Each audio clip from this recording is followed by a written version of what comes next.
Well, we've already left the European Union with a deal. That's what the government and the Prime Minister negotiated at the end of last year and enabled us to leave on the 31st of January. The transition period is now coming to its conclusion. And we, as I think the premise of your question, I would agree that we want to leave with a Canada-style free trade arrangement. That's always been our preference. And we think that's still possible.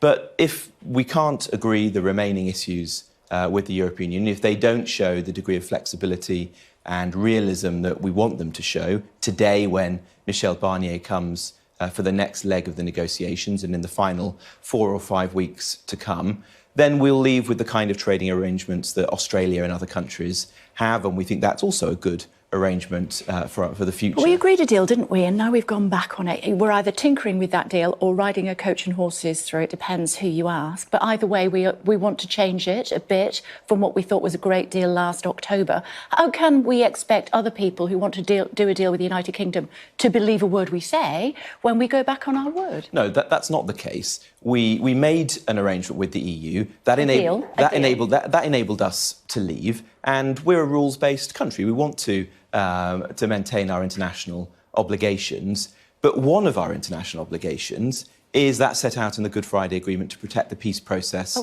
in Northern Ireland. We did a deal. And so it's very important as ministers that we take some necessary precautions, that if we're not able to agree the final details of the Northern Ireland Protocol, which we want to do in the coming weeks, that we're able to maintain unfettered trade between Northern Ireland and Great Britain, just as we intend to maintain it between Northern Ireland and the Republic. And I think all sides have always understood that issue. Michel Barnier himself has always said that it's incredibly important for the peace process that there is unfettered trade, no checks at the border and so on, between Northern Ireland and the Republic. What we want to do is just make sure that we can do exactly the same between Northern Ireland and Great Britain. That's the promise that the Prime Minister made at the time to both sides in Northern Ireland. He believes in the Union and he wants to take his responsibility to the peace process seriously. And so we're just ensuring that, as a responsible government, we've got the ability to do that if we're not able to agree